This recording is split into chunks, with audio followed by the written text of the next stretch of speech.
Have you ever found family in an unexpected place? Maybe when you weren't even looking.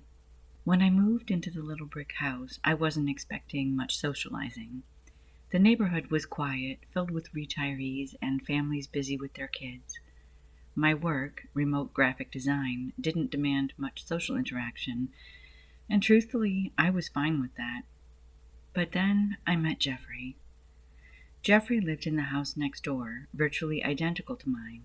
He was 76, tall but stooped with age, with silver hair combed neatly. His front yard was tidy, although you could tell the work of keeping it up had slowed in recent years. I noticed him on my second day, sitting on his porch with a German shepherd at his feet. "Hi, I'm Jenny. I just moved in next door," I said with a wave, coming partway up the sidewalk.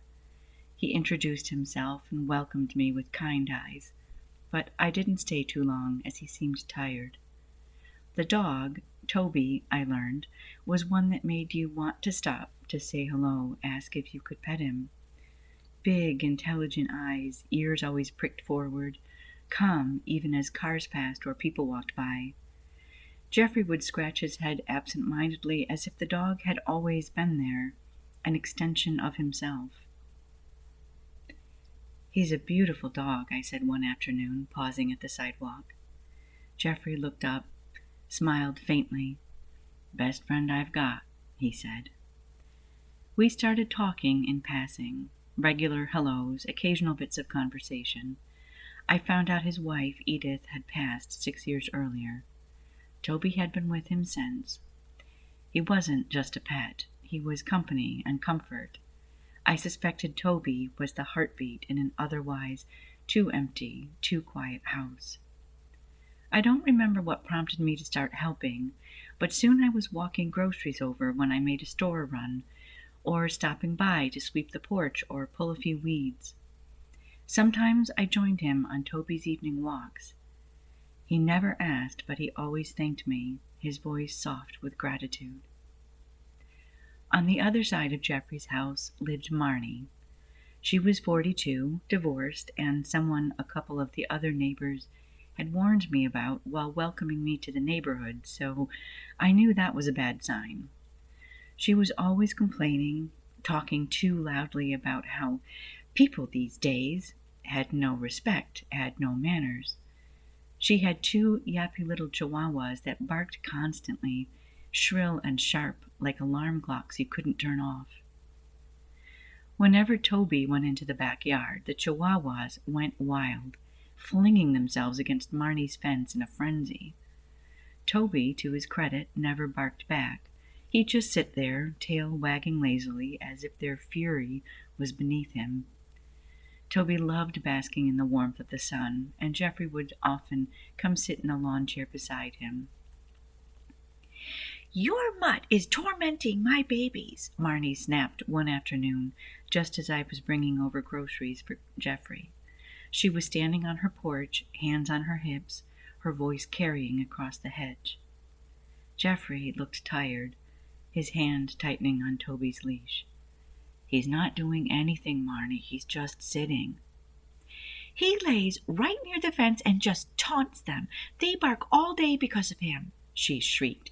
"You need to keep him inside." I wanted to snap back, but Jeffrey only muttered, "Come on, boy," and ushered Toby inside. His shoulders slumped, and I hated the way she made him look defeated. Over the next months, helping Jeffrey became routine. I'd drop by in the mornings to check if he needed anything, then often return in the evenings for Toby's walk. Sometimes I'd ask his advice about a home repair or a car problem. In small ways, we helped each other. We didn't talk about Edith much, but I saw the sadness in his eyes when he'd mention her. He told me they'd been married nearly 50 years. When she passed, the silence of the house nearly swallowed him. "I don't know what I'd have done without Toby," he admitted one evening as we strolled down the street. Toby padded loyally at his side, his leash slack. "He kept me getting up in the mornings, kept me breathing." I squeezed his arm gently. "He's family." "Yes, Jeffrey agreed. Family. Meanwhile, Marnie's bitterness only deepened. She'd glare whenever she saw us, muttering about noise and irresponsible pet owners. Her chihuahuas shrieked nonstop, little bodies vibrating with rage anytime Toby's paws touched grass. I tried to ignore her, but sometimes I caught Jeffrey looking at the fence line with weary resignation. It wasn't fair. He asked for so little, and yet he couldn't even sit in his own backyard without being harassed. But we carried on. I hadn't yet admitted it to him, but I looked up to him a bit like a father figure, and his presence in my life was helping to ease a hole that had been there since my childhood. I had begun to hope, to believe, it would stay like this: small kindnesses, evening walks, the quiet companionship of three souls finding comfort in one another. I was wrong. It happened on a Saturday. I was making coffee when my phone buzzed. Jeffrey's name lit up the screen.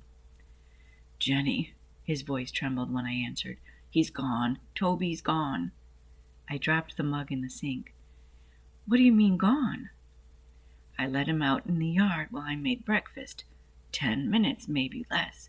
When I came out, he wasn't there. The gate was open. His breath hitched. I don't know how it opened. I was at his house within minutes. He stood in the yard, white-faced, clutching Toby's collar like a lifeline. We'll find him, I promised. We'll look everywhere. For hours we searched, calling his name, driving through streets, checking parks and alleys. Jeffrey's voice grew hoarse, his steps slower, but he refused to stop. Edith used to say he was her angel, he murmured at one point, staring at the empty sidewalk as if Toby might reappear. If he's gone, if I lose him too, I don't know what's left of me. Losing Toby seemed to be bringing all his grief back to the surface, and it was horrible to witness. I was desperate to get his companion back. By mid-afternoon, we returned to his house, tired but not defeated. Jeffrey sat down on the porch steps, head in his hands. The porch felt lifeless without Toby sprawled in his usual spot. I was about to suggest calling shelters when a sharp, smug voice cut through the air. Looking for your mutt?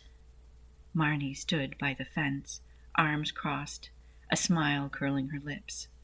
Jeffrey jerked to his feet. What do you know? Oh, I know plenty, she said sweetly. I was tired of that beast tormenting my baby, so I took care of it. Cold dread washed over me. What do you mean you took care of it? I demanded. I dropped him off at a shelter this afternoon, she said casually. Problem solved. Jeffrey staggered like he'd been punched. You took my dog? My dogs come first. Always. She smirked. I took him to the one across town. I thought that was perfect for a mutt like him. Her words sliced through the air like knives. Jeffrey gasped, his chest heaving. You monster, I spat. That's a kill shelter. She shrugged. I know. I imagine they've already given him the needle. At least I'll finally have peace and quiet. Jeffrey made a broken sound, like something inside him had cracked wide open. I didn't hesitate. I'll get him back, I told him. Then I turned to Marnie, shaking with fury. You're disgusting, Marnie. How can you claim to love animals and then send a perfectly healthy dog to its death? Marnie shrugged. It's not my dog. I drove faster than I should have, every muscle tight with anger and fear. The thought of Toby, calm, loyal Toby, locked in a cage days away from death, made my vision blur. At the shelter, I pushed through paperwork, demanded answers, begged until finally they brought him out. When he saw me, his ears perked, his tail thumped weakly. I dropped to my knees, tears burning my eyes. Toby, I whispered, hugging his thick neck. "You're safe. I've got you." He licked my face, whining softly, and relief flooded me so fiercely I could barely breathe. After a moment, I stood up, ready to leave to walk past the rows of kennels. But I saw the other dogs, lonely, desperate, their eyes pleading. Two caught me especially hard: a goofy French bulldog with bat ears, and a chocolate Labrador with a wagging tail despite everything. Their cards said 2 days left. I couldn't walk away. "I'll take them too," I told the clerk, signing the forms with shaking hands. By the time I loaded them into my car, Toby nestled between them. I felt fierce determination. This wasn't just about rescuing dogs. This was about standing up for Jeffrey, for kindness, for every bit of good that Marnie tried to stomp out. Her smug smirk was burned in my mind's eye. I was seething with rage. When I pulled into Jeffrey's driveway, he was waiting, looking hunched, broken. I could see his face was wet with tears. The second Toby bounded out of the car, Jeffrey fell to his knees, arms wide. "Toby," his voice cracked, more tears streaming down his face. "Oh, my boy." Toby whined, pressing against him, licking his cheeks, tail wagging furiously. I turned away, giving them the moment they deserved. Relief washed through me, but fury lingered underneath. Marnie wasn't going to get away with this. Not a chance. The next morning, I knocked on Marnie's door. She opened it with that smug expression already plastered on her face. "Back with your mutt?" she sneered. I crossed my arms. "Funny thing about theft. It's a crime. You stole an old man's dog, the only family he has left, because you're a heartless jerk." Her smirk faltered. "I was protecting my pets." "You dumped an old man's companion at a kill shelter. Do you even hear yourself?" "They bark all day because of that beast," she snapped, voice rising. "My life is ruined by him." "Your life?" My voice dripped with rage. "Jeffrey's wife is dead. That dog is all he has. And you tried to take him away forever. When I moved here and everyone warned me about you, I wanted to give you a chance to prove them wrong, but all you've done is prove every nasty word that they said about you to be true." "That's a lie. People here love me." I laughed in her face. "Oh, so you're not just cruel, you're delusional.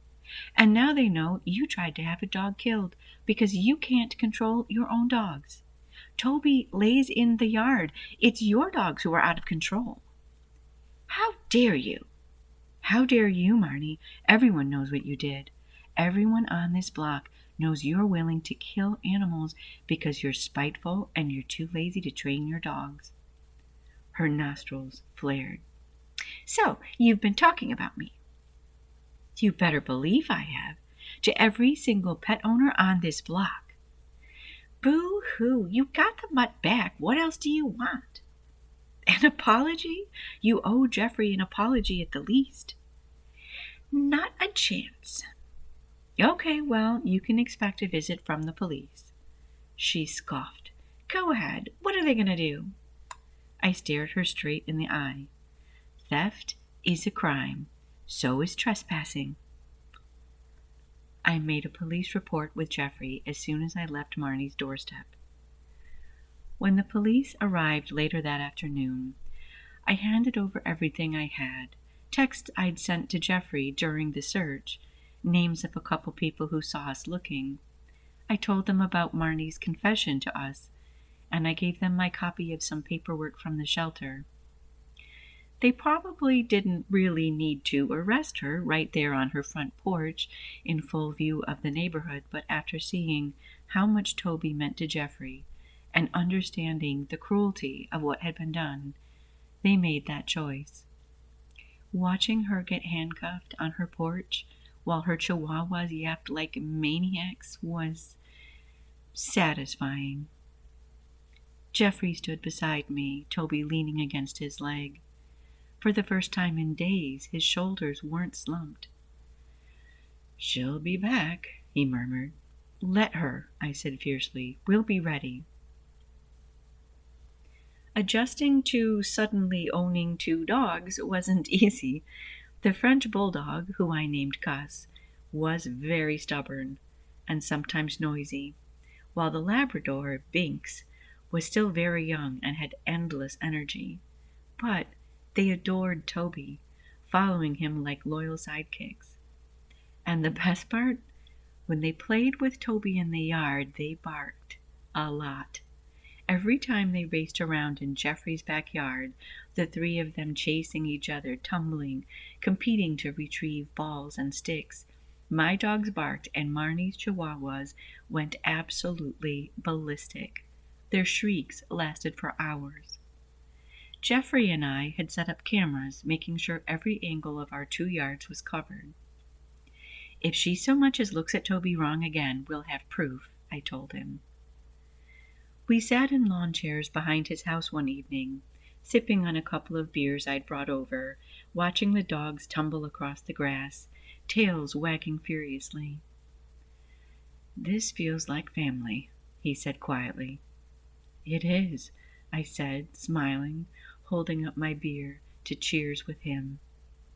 The sun dipped low, casting golden light across the yard. Toby barked, a rare, joyous sound, and Binks and Gus answered in a chorus. Marnie's dogs screeched from the other side, a chaotic soundtrack that only made us laugh. Jeffrey leaned back in his chair, eyes shining. "I thought I'd lost him. I thought—" His voice caught. "But he's here. You brought him back." I put my hand on his arm for a moment. "You're not alone, Jeffrey. You'll never be alone again." Weeks passed, and the feeling of our block shifted. Jeffrey walked with a lighter step and straighter shoulders. Toby trotted proudly at his side. Gus and Binks were not as well behaved for me on our walks, but I could handle them, and their playful chaos filled the air with life. Marnie's presence lingered, bitterly, but powerless. Her complaints were ignored, her barking dogs mocked by the joyful chorus from our yards when our dogs played. I noticed other dog walkers glare at her from the sidewalk as they walked by. No one really seemed to say hello or wave to her anymore. One evening, as we sat in Jeffrey's yard, watching the dogs chasing fireflies, he turned to me. "You saved more than Toby, you know," he told me softly. "You saved me." Tears pricked my eyes, but I smiled. "I needed you too." By then he knew about my dad leaving. He understood what he meant to me. Toby bounded over, nudging Jeffrey's knee before settling at his feet, content and loyal as ever. Binks and Gus flopped nearby, tongues lolling, tails thumping against the grass. For the first time in years, I wasn't lonely anymore. And for the first time since Edith passed, Jeffrey's laughter was known to ring out across the lawn on many an evening. We had both found family again in each other and in our dogs. Thank you for joining me for this story. If you enjoyed this reading, please hit the like button and subscribe so you don't miss future uploads. Leave us a comment and let us know what kind of story you'd like to hear next. This has been Tales by Rachel, where we breathe life into every story.